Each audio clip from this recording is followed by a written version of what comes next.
Welcome to Cultivating Courage, a podcast exploring fear, courage, and stepping into a life filled with purpose, connection, and love. This week, we're joined by Chuck Patella, head brewer at Howard Street Brewing Company. We're chatting about trusting your gut, creating in a collaborative community, and how we all need to work towards smiling just a little bit more. So stay tuned. Is that okay? Let's see if I can do it with a straight face. Wants to be me. We start the timer. All right. Let's try that again. Good start. Is that what I sound like? Okay, here we go.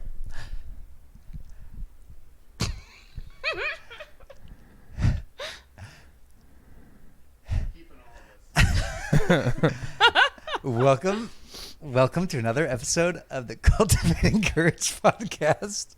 I'm your host, Kristin Robinson. And I'm her co-host, Matt Maxwell. I sound lower than that. Try it again. Oh, and I'm her fabulous co-host that loves to play volleyball and write books. That's good. Matt Maxwell. That's right.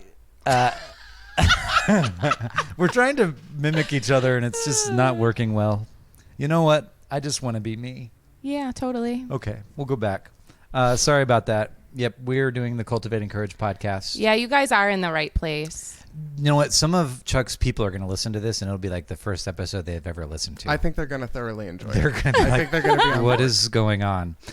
This is our guest, Chuck Patella. Is it all right if we introduce you and like say your name? Yeah, that works. Okay, cool. That works. And Chuck's up to some really cool stuff. What do you want everybody to know? Fair question. So I am starting a new brewery on Howard Street. Here in Chicago. It's actually Chicago's northernmost brew pub or tap room. It's not a brew pub, it's a tap room. We're not serving food. But it's, we're hoping to open in October or November.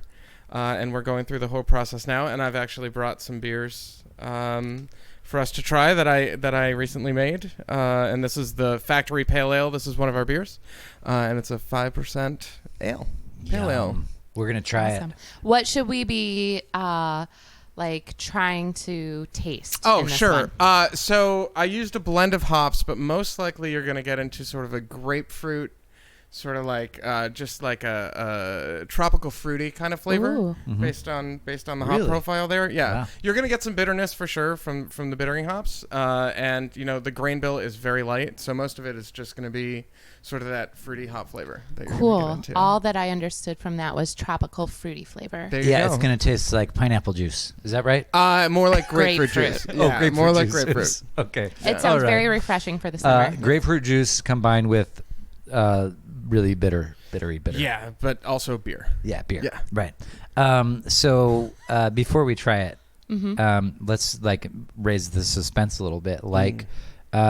You've obviously done tastings. You've had people drink your beer, but you haven't yet opened a public setting, right? So how is it for you now to have people actually taste what you've created and kind of put yourself out there like that? It's pretty scary, for sure. It's always, it's my art, I guess. You know what I mean? I've spent a lot of years sort of building my recipes and building things out and trying to get this thing going. So I want people to like it, obviously, just from a personal level, but also, I'm hoping it makes a little bit of money on the side too. You know what I mean? So it's an interesting balance of I hope people like it just so it works, so the business works. But also it means a lot to me when people really enjoy it. Yeah. Yeah, totally. How long have you been brewing? So I've been home brewing for about 10 years now. My wife's a saint. She let me take over the whole back of the house. There's a ton of equipment involved. I've probably spent more money than I should have. It's all leading to something though, so it's good, right? Yeah. Like investment. Yeah. Totally. So it's just been amazing. 10 years. And just exploring all sorts of beer styles and trying to learn as much as I can as I go. And so when that started, there's obviously a passion for the art of it and the brewing and I guess the points I'm curious about is when did you actually start that as a hobby where you're I want to do this Yeah. as a hobby? And then when was it like, I actually want to do this as a business? Like those 2 points. Sure. I think I always knew I wanted to get it to like that business point eventually. Gotcha. Like, I wound up starting at drinking far too much beer at the Rock Bottom in downtown Chicago. My work was right across the street, and we would go there almost every day. So by doing that, we wound up meeting the bartenders and then eventually the brewer. And my friend became good friends with the brewer that was down there. And he started giving, we started hanging out, and he would take us to festivals. There's actually a festival going on this weekend up in Madison, the Great Taste of the Midwest, which is an amazing beer festival up there. And he took us to that one year, and it's always like VIP passes and backstage and like just seeing how it all works. It was pretty cool. And then, he took me to I got to go to the Great American Beer Festival, which is in Denver, which I'm going again for the first time as a professional brewer. Like do you have to like get a booth or in whatever? October? We're not getting a booth, but we're going to wear our shirts. We're going to walk around. We have the passes to the award ceremony. Yeah. So it's going to be pretty cool to be part of that. But yeah, I mean, it really started back in the day. And one of the main moments I remember in terms of like knowing that I wanted to do it for a living, when he was building out his brewery, which is the Haymarket Pub and Brewery downtown. Yeah. When he was building it out, we actually got to go in there one day, and he had just installed the steel beams where he was going to put all his fermenters, and we just hung out on the steel beams drinking beers. And I looked around like, I want this one day. Like, I want to drink beers on my steel beams one day. Yeah. And I just thought that was really awesome. So, I learned as much as I possibly could from him. I just absorbed information, and everybody that was around, and eventually just started applying that to my recipes, and and it just got to the point where it was time to make the jump. So the home stuff was like, with the vision of like, someday I'm selling this to people and I've got my own place. Yeah, I think so. I'm not somebody that likes to do a lot of work for nothing. Yeah. I like to know that there's going to be sort of an end goal there for everything that I'm putting into it. I'm not good at the idea of just doing a hobby and then not turning it into something. Yeah. That's never, I don't know, that's just never sat well with me, I guess. Gotcha. I always like to think of that next thing. That's probably why I'm so bad at video games. Because nobody I could never pays you. Because I was never going to make like money professional MLG. Yeah, whatever. but now they have. Oh yeah, that's what I was esports, saying. like, Unless you're totally. professional, and some of us, it becomes clear that we're probably never going to reach that echelon. For those who don't I game, missed that boat. It's like they're ridiculous. Well, and you they know? spend like 8 hours. It's like a job. Spend like totally. 8 hours a day playing. Totally. Yeah. And I could be wrong about this, but my sense is that even if I played 8 hours a day, I wouldn't reach that level. They just got like crazy thumbs, and they're very, I don't know what it is. Yeah, I'm pretty clunky. Like, I'll just jump and I'll mess it all up. Doing raids with so them you're is like, not video fun. games aren't going to pay, Yeah. but beer might. But beer might. So Yeah. I wanna explore that and see how that should does. we take a sip? Oh, you want to get into it? I don't know. What do you think? Sure. Let's All right. just interrupt our Well, for programming the first it. thing that we're gonna do. Oh yeah, No, okay. I'll tell be me a nerd about it. Good. So we're gonna smell it. Okay, we smell So it. just please. get it right up to your nose. Take a good smell. And then you should be smelling that sort of like grapefruit aroma, right? Mm-hmm. What are you experiencing right now, Kristin? Joy. Oh, I love it. Nice. Yeah, it like makes me smile automatically. It's the citrus. Yeah, exactly. What's next? So now just drink it and take one okay. sip. Okay, we take one sip. You take one sip Okay. and kind of let that sit for a second and enjoy that and get those flavors in, and then take one more sip, and then you'll be sort of really tasting what's going on. Okay.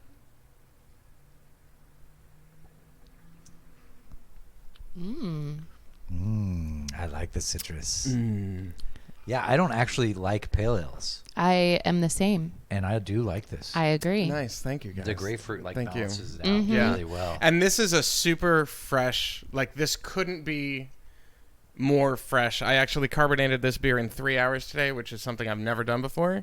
I had a whole it was my son's birthday today. Yeah. So we had to do a whole bunch of stuff for the birthday. And because I'm in between brewery and home, because we do have our space and a lot of my equipment is there, my beer, I realized I didn't have any kegs. So I had to go get the keg. And then when I got it home, that took about an hour. When I got it home, I realized I ran out of CO2.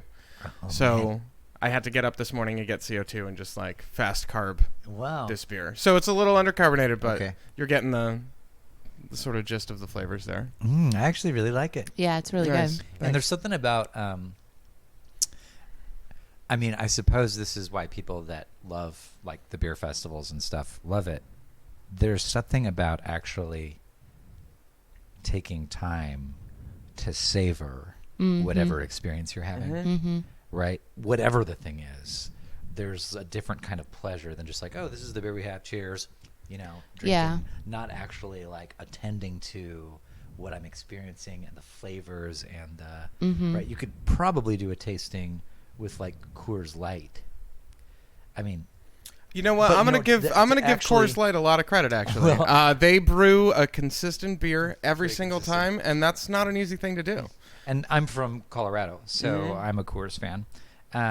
But it's like the actual just Right, the process. taking the moment to actually just really experience whatever you're experiencing Yeah. is probably part of the joy of like beer tasting. Yeah. Why people really get into it, because there is like, I just noticed how much more like present and intentional I was as I was like really noticing like what is this scent like, and how does it affect me, and what does it remind me of, and then to like sip it and just go through that process was like really pleasurable.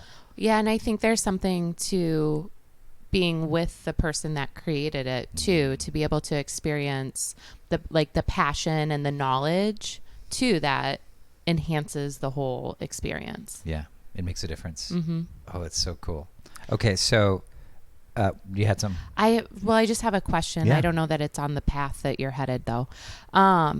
So you were talking about how the brewer at Rock Bottom, and he's now He now the he now moved to on- Haymarket. Yeah. on Randolph. Yep. Yeah. And they So- also then opened another location out in Michigan. Oh, cool. Yeah. So you were talking about how you kind of worked with him and learned from him. Is the brewing community a collaborative community, Yeah. or is there like a lot of competition, or both? I think actually that's a really great question.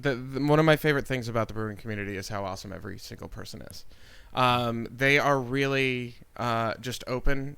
Nobody in the brewing industry, from what I've seen, really sees it as a cutthroat industry, right? And especially when you're dealing with tap rooms or brew pubs, because you're not trying to fight for shelf space Sure. in liquor stores, right? Like that's a hard thing to do, to get a brand recognized and on a shelf, and everybody's making an IPA, and to get it out there is hard, right? Yeah. But in that community, when you have a tap room, when you're meeting all these people, and and what I do on trips is I go to all the breweries. Like that's the first thing that I'm going to go do. And I've met a ton of brewers that way, and everybody is just so open and so cool and willing to talk about things and issues. Another cool thing is we're opening up on Howard, and another brewery that's up on Howard is the Peckish Pig, and they're on the Evanston side of Howard Street. And when the brewer and the owner heard we were opening, they were like, "Why don't you come here before you open and do a collaboration brew with us?" And we were Cool. like, "This is amazing!" So Yeah. we went there last week. And I'm still working my day job while I'm doing this. I took the day off, and we went to Peckish Pig and we brewed a beer, and it was an awesome experience. And John, the brewer there, is amazing, and we had a great day. It was really cool. So everybody's welcoming, everybody's willing to talk about everything. It's just a cool group of people for sure. Yeah. It's a good community. Yeah, that's really nice because it's not always that way. Right. Yeah. Yeah. Wow, that's just so cool. I was just comparing it to my worlds: coaching, acting, I guess even lawyering. And in all of those, I think there are definitely degrees of like support for people that are up to the same things. And it's hard not to also have a little bit of like a Yeah. protective kind of like me versus you competitiveness. Sure. And also camaraderie in that. And I don't know, just occurs as difficult to experience that like truly open-hearted, like I really hope you succeed, even though we're up to the same thing. Right. Yeah. You know? Exactly. But to really experience collaboration and mutual support, and that just sounds so cool. I mean, and you can see that from beer festivals, right? Like hundreds of brewers go to these things, and they just open a booth, and Just drink the beer. And what's more fun than just sitting around drinking beer? You know what I mean? Like, that's a good time. So bringing an element of competition into that just isn't... Why would you do that? You're having a good time, you know? Wow. That's so cool. Okay, so one of the things I'm curious about, I think there are some really particular... you know, our podcast is about, well, cultivating courage. It's about basically that process in which something seems scary and we want it, or we want to experience something in the unknown and we're willing to actually like take steps through the fear, to the other in side, spite of the fear, towards what we really want. And I think in entrepreneurship in particular, there's a bunch of different places that can rear the unknowns of it, the challenges of it.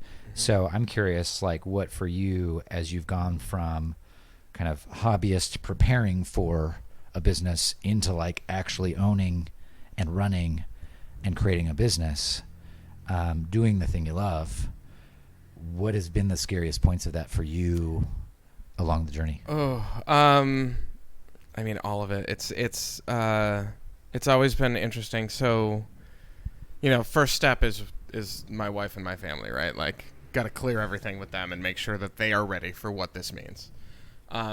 Because once it does open, my weekends are gone. My Friday nights are gone. Like, it's just going to be really hard for the first couple of years to keep this running. So that is scary to me. But the actual, like, getting into it and going step by step, it's something that I've tried doing. Howard Street isn't the first iteration of what I've tried to do. I tried to do something way bigger, couldn't raise the money for it, and that's fine. Life lesson, like, great. But this is all starting to fall into place, and that in itself is scary. That every day I keep working towards closer and closer to actually this thing becoming a reality, which is, you know, that's nuts to me. But I wake up every day and it's like, what is the one thing I'm going to do today to keep pushing this thing forward? You know, and having the courage to keep pushing it forward is scary. I don't know. All of it's scary. It's funny. It's so funny because it's like, I think there are things where it's like, we think we want it, right? And it seems scary because what if we fail? Right. You know? Right. And it also seems scary because what if it's hugely successful? What will I do? I don't know how to do that. Yeah. Like, what does this mean when it's, you know, what if we move to the next step and we get more tanks and we open up and then there's more people to hire and, like, there's so many unknowns along that route. Right. And am I putting the right infrastructure in place? Like, do I have the right point of sale system? Am I connecting the databases correctly? Like, is the website building out so it can expand? Like, am I putting the infrastructure in place for this thing to work? Did I buy enough fermenters? Is the brew kettle big enough? Like, you know, what if the HVAC guy puts the wrong thing in? Like, all of these things are just, you know. And is there not a manual for how to start a... There is not a manual. There is right? not. It's crazy. You'd think that there would be some manual. How to build a brew pub for dummies. Give me the step by step. Just tell me what to do and let me follow the checklist, and it doesn't seem to work like that. They do have a book, and what it tells you is make sure you just raise enough money. That's what it tells you. That's the theme of the book. Like, so that was one big step, though, right? Like, there are things that are going to go wrong. Make sure you have money. Yes. Yeah. Right. You did have a. Did you do a GoFundMe? Yeah, we did. We had an Indiegogo campaign. We raised $10,000, which was really cool, and that bought all the fermentation and bright tanks. So how was that? I mean, to me, that occurs like. To put that out there and say, hey, everybody, here's what I'm actually doing. You're committed, right? And requesting their, like, financial support in a really real way. Yeah. How was that to actually, like, hit the button? Hit the button was scary. I mean, that was scary too. It is scary. But I also, so I've been pouring beers at the Factory Theater for a long time. You know, if I had a party at the house, there was always beer on tap, and I would always bring it places, and I would always try to, like, get it out there. And what impressed me the most with the Indiegogo was all these people that had tried the beer wound up contributing to the campaign, and that was like just from the bottom of my heart. Thank you so much, you know. But hitting that button, there's no going back from that, right? Like, now it's out there. Now it's like, what if I don't raise the money? What if I don't get $10,000 and it looks like, you know, how am I going to make that up? And, you know, is this good enough to do that? And what was it that had you push through that fear and push the button? What else am I going to do? You know what I mean? Like, I've been thinking about this for so many years. It got to a point where it all made sense. The landlord was on board with it. You know, it's right next to the factory, who I know and love. Mm-hmm. You know, it seems right. It felt right. You know, you were talking in a previous episode about gut instinct. Mm-hmm. I went with my gut. Like, it made sense. And it worked out, right? Yeah. And now there's an architect, and now there's, you know, the brewing equipment's all purchased, and we're ready to go, and it's crazy. Wow, you know? That's so cool. Go. Okay.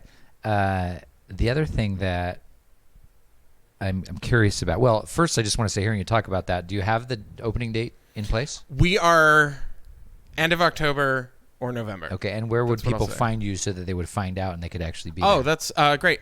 So we have Instagram, we have Facebook, we have Twitter, we have Howard Street Brewing Company. Search that and you'll find it? You will find it right away. Okay, It'll be the first thing that pops up. Okay, I made sure of it. Okay, nice. So you're in this process. The thing that I'm curious about, here's another place where I think entrepreneurs can be challenged. Is, say, like you, they love brewing, love like taste profiles, and how do you get this to taste like that, and what really do I love, and there's an artistry, and I just love that, right? Or maybe I love baking muffins, and I want to have a muffin shop. Or, right. You should open a muffin shop. I don't love that. Only the eating, not the making. It's like, for me, it's like I love coaching, and I love doing like group workshops and leadership training, and like I love that stuff. I really love it. And it seems like in order to do that, I've got to also run a business. Right? Yep. So I think for some people it's like, well, I love doing that thing, but there's so much involved in the business side of it that they either end up hating it because of the business stuff, or kind of suffering through it, or there's just kind of this tension between doing the thing they love and having to create the business that allows them to do that. And then, you know, how do you navigate that? Like, do you enjoy the business side? I love all of it. Really? I really do love all of it. So, you know, I majored in theater. That was my major. And that was great, and it got me to Chicago, right? Yeah, Actors for and then, you know, I really started. I got a temp job, and then I started my career in advertising, and that was really good. And I always loved the business piece of it. And in tandem with the business piece, I love the tech piece. So I'm also a coder. I'm also a programmer. And I love doing that as well. So the business side makes sense to me. And I was just talking about infrastructure. Like, I kind of love figuring all that out too. And then I love working with people. I'm a manager now. I've been managing people for a long time, so I also understand the sort of human resources part of the whole thing. And I just, you know, I'm excited for all of it, because then I don't have to go to the job that I don't like anymore. Right. You know what I mean? So I'm okay with. There's going to be things that I hate and not want to do. Yeah. That happens with every job, but I think, but this one's mine, right? Like, it's a little more personal. And then I don't have to go to the other place anymore, which would be nice. That's a long-term goal, though. That's not right around the corner. Right. Yeah. So it's like that vision is so compelling for you, inspiring, exciting. Yeah. That you're like, it's worth going through all the little things, man. It's so inspiring. It's crazy. I'm nuts. I mean, what I'm doing is, it's not normal. It's crazy. What is that idea of like it's not normal or it's crazy? What feels crazy to you? Just the chaos, right? Like, so I'm a dad. I'm raising 2 kids. I have an 8-year-old and a 4-year-old. I have my real job downtown. I also play music, so I actually have a gig tonight after this where I'm going to go play some songs. And then, you know, like, it just Where do you play music? There's some improv thing going on. Yeah. West. I didn't know you did that. Yeah. I play guitar and I sing. Dang, dude. And then after I play the gig, I'm going to go over to our buddy's house and play some poker. Nice. Yeah. Nice. So Good. it's like, what are we doing? Yeah. Living your best life is I what guess it sounds like. Yeah. And there's a balance there, and there's a give and take. You know what I mean? Because, I'm not going to be there to tuck the kids in and help my wife out tonight, but that means she gets a night to herself at some point, Yeah. She's a playwright, so she has a lot going on too. Mm-hmm. So we're just trying to balance it all. And the balance is the hardest thing, I think. Mm-hmm. So earlier you said that you kind of just get up, look at the day, and it's like, okay, what's the one thing or the two things that I need to get done today? Mm-hmm. Do you think that's part of what keeps you sort of sane? And do you do that together then with your wife? Like, okay, how do you guys find that balance? Like, okay, here's the things I need to get done. What do you need to get done? Mm-hmm. Like, how do we make this work? Yeah, and that's challenging. So calendar is key. Calendar has been our savior. It all developed. I feel like it all started, like how we have to organize our lives started with our first kid, Eugene, our son. Because we would wake up at 3 a.m. and we would have a fight because it wasn't organized. And we didn't know who was getting up and who was going to feed him, and like, you're not sleeping and everybody's tense. So we just started figuring out how to schedule things. And it started literally at 2 a.m. like, who's got the kid tonight? Great. And then that sort of just evolved into how we plan out our entire lives. Like, get it on the calendar, tell me what's going on, and let's figure out how we can make it work. And if you need 2 hours here, great, I got the kids. If not, you take them, and we'll just balance it all out, and we'll work it out. We work basically a week at a time. Yeah. I think that's how we do things. That reminds me of this idea I heard recently, and it sounds like you're like pros at this, which is turning. I'm making it sound better than it is. Well, I guarantee it. I'm sure there are moments, but the idea was basically to turn implicit assumptions into explicit agreements. Mm-hmm. Mm-hmm. Right? A lot of our like default is like, I'm just going to assume they're going to do it, but then we're mad when they don't, and we just kind of have all these assumptions of how people will be or what they won't be. The role that they're supposed to and then we end up getting upset because nobody talked about it, and why didn't you, and you should have known. And so we've got all these implicit assumptions based on maybe how our family was or whatever. Right. And it just sounds like the practice you guys engage in is basically like, let's actually be explicit about this. Who is actually going to get up? Yep. Who is going to take care of? When are you going to? Right. And getting on the same page explicitly about that program. Yep. Then avoids a lot of the stuff. And I'm bad at it too sometimes. Like there will be times if I get sucked into my computer and I'm working, like I'm like, I'll be gone for 10 minutes, and then it's 30 minutes later and she's like, what are you doing? Ooh, so that's on me. Turning it into explicit agreements, but then at least it makes it clear, like, oh, I did make this agreement, right, and I didn't fulfill it, correct, and so I'm responsible for that and whatever, and then you can actually talk about it and address it. Yep. But it's not the like, right. You should know what you've done wrong. I thought you were going to only be 10 minutes, right? Instead, it's at least explicit, and then it's clear. What you have, mutually coherent, corresponding expectations of what's going to occur. And that's the dream, right? It doesn't always happen that way, but of course not. Yeah. Man, that's rad. Okay, I'm inspired. We're going to wrap up this episode with Chuck. And I just want to acknowledge you for just hearing you talk about and be a person who's creating vision that they're excited about is like really inspiring to me. Yeah. Oh, thanks. It is. And to see your joy in that and the excitement, it's like if everybody were living the life you were living, this world would be pretty awesome. Well, thanks. So thank you for being that. Well, thank you guys for having me here. It's always good to talk about what I love. So as we wrap up, from your journey with the brewery or anything else, is there anything that you think listeners would really benefit from hearing? Just don't stop. Like, get up and do it. Just get up and do it. What else are you going to do? Like, if you're not happy about it or you don't want to be doing what you're doing, just find the things that will make you happy. And that doesn't have to be starting a business or, it just whatever. Just find one thing in your day that's going to make you smile, I guess. And then work towards smiling more. Yeah. Thanks, bud. Yeah. Appreciate that. All right, that wraps up this episode of the Cultivating Courage podcast. Thanks for joining us. We will see you guys next week. Stay tuned. Hey guys, thanks for listening. I'm Matt Maxwell. You can connect with me on LinkedIn or other social media, or learn about coaching with me at thisishearthstone.com. And please check out my book, How to Hold a Cockroach, now available through Amazon.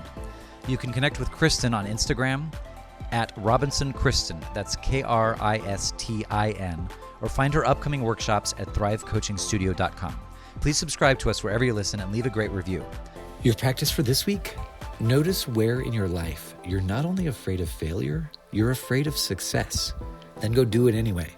We'd love to hear how it goes in the comments section wherever you listen, or leave us a note at cultivatingcouragepodcast.com.